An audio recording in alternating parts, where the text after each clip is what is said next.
मुल्क भर में आज 78वां यौम आज़ादी मिली जोश व जज्बे के साथ मनाया जा रहा है। पाकिस्तान का 78वां यौम आज़ादी कौम को मुबारक हो। रात 12 बजते ही मुल्क भर में जश्न शुरू हो गया। भारत के खिलाफ तारीखी फतह और आज़ादी का जश्न मुल्क का हर शहर, हर गली मोहल्ला सब्ज़ लाली परचम के रंगों में रंग गया।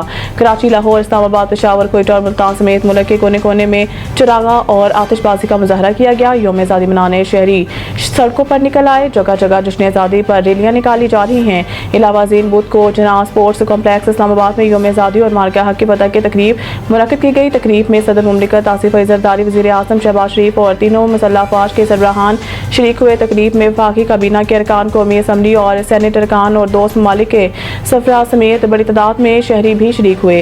तकरीब में तीनों मुसल्लह अफ़वाज पर मुश्तमिल म्यूजिक बैंड का शानदार मार्च पास्ट किया, जबकि पाक आर्मी, पाक बहरिया और पाक फ़िज़ाइया के चाको चौबंद दस्तों समेत पंजाब रेंजर्स, FC, खैबर पख्तूनख्वा के दस्तों ने भी मार्च पास्ट किया। यौम आज़ादी और मार्का हक की फतह की तकरीब में वज़ीर आज़म शहबाज शरीफ ने यादगार मार्का हक के मॉडल की नकाब कुशाई भी की। बाद लाहौर में दिन के आगाज़ पर 21 तोपों की सलामी दी गई और नमाज फजर में मुल्की तरक्की, यकजहती, अमन और खुशहाली के लिए खुशी दुआएं भी की गई। कोयटा में भी यौम आज़ादी के मौका पर दिन के आगाज़ पर कैंट में 21 तोपों की सलामी दी गई और मसाजिद में नमाज फजर में मुल्क की सलामती के लिए खुशी दुआएं की गई। जश्न आज़ादी पर मज़ार कायद कराची और मज़ार इकबाल लाहौर में गार्ड्स की तब्दीली की पुरवकार तकारीब हुई।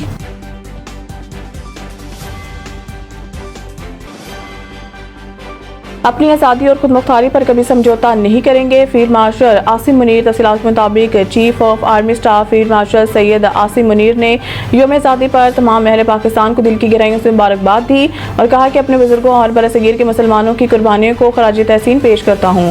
फील्ड मार्शल आसिम मुनीर ने कहा कि पाकिस्तान आलम इस्लाम का एक मजबूत और नाकाबिल तस्खीर किला है। पाकिस्तान बैनुल मज़ाहिब, हम आहंगी और मजहबी आज़ादी का मजहब भी है। मजहबी अक़लीतें आज भी मुल्क की तरक्की में अपना भरपूर किरदार अदा कर रही हैं। उन्होंने कहा कि दहशतगर्दी के अफरियत को शिकस्त देने के लिए हमने इंतहाई भारी जानी और माली कीमत अदा की है। पहलगाम के अफसोसनाक सानहे के पाकिस्तान ने न सिर्फ मजम्मत की बल्कि शफाफ आलमी तहकीकात की पेशकश की। ऑपरेशन बुनियाद मरसूस तारीख में फौज पाकिस्तान की बहादुरी और वलवला अंगेज जज्बे के अलामत बन चुका है। फील्ड मार्शल का कहना था कि भारतीय सरकार ने रवायती हरधर्मी करते हुए पाकिस्तान की शहरी आबादी पर हमला किया। कौम की हिमायत से मुसल्लह अफ़वाज ने भारतीय जारहियत के जवाब में ऑपरेशन बुनियाद मरसूस किया। पाकिस्तान फौज रवायती, गैर रवायती और हाइबर खतरात से निपटने के लिए पूरी तरह लैस है।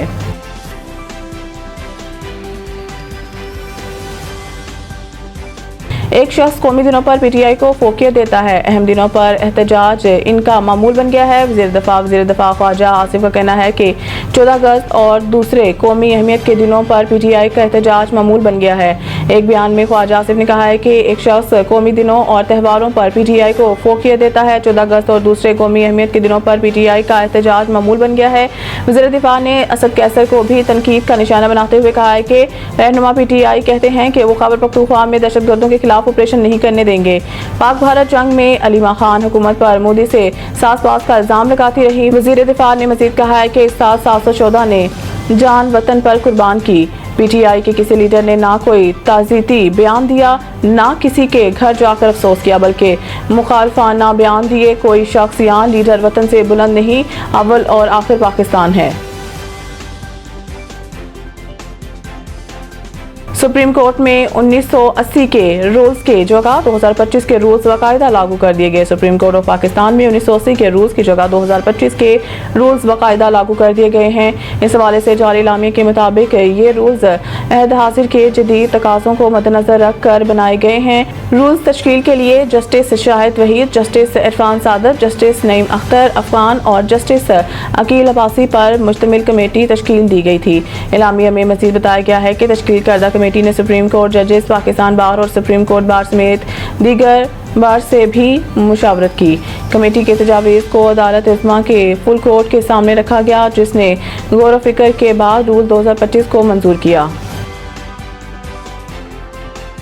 मानसून का 7वां स्पेल शुरू, मुख्तलिफ मकामात पर बारिश, बास शहरों में अर्बन फ्लडिंग का खदशा। इस्लामाबाद के अलावा लाहौर के कई इलाकों में सुबह से रिमझिम का सिलसिला जारी। 7वां स्पेल कई दिन तक जारी रहने का इम्कान जाहिर किया गया है। महकमा मौसमियात का कहना है कि आज से 21 अगस्त के दौरान इस्लामाबाद, कश्मीर, बालाई पंजाब, खैबर पख्तूनख्वा और गिलगित बल्तिस्तान में तेज हवाओं और गरज चमक के साथ बारिश और कहीं कहीं मूसलाधार बारिश हो सकती है। खैबर पख्तूनख्वा, मरी गलियात, शुमाल मशरिक पंजाब और आज़ाद कश्मीर के मुकामी नदी नालों में तुगयानी, जबकि इस्लामाबाद, लाहौर और पेशावर में अर्बन फ्लडिंग का खदशा भी जाहिर किया गया है। भारत के एम चिन्नास्वामी स्टेडियम के वर्ल्ड कप की मेज़बानी खतरे में। भारतीय शहर बेंगलुरु के एम चिन्नास्वामी स्टेडियम में शेड्यूल विमेंस वर्ल्ड कप के मैचेस का इनेकाद खतरे में पड़ गया। स्टेडियम के मुतबादिल के तौर पर तिरुवनंतपुरम के ग्रीन फील्ड स्टेडियम का नाम ज़ेरे गौर है।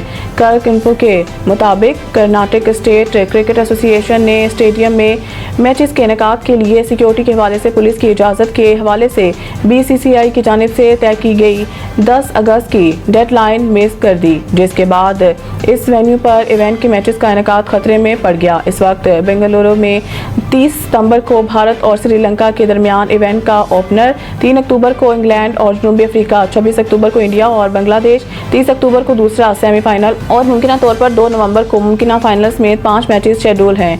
हालात के पेश नज़र स्टेडियम के मुतबादिल के तौर पर तिरुवनंतपुरम के ग्रीन फील्ड्स स्टेडियम के नाम पर गौर किया जा रहा है।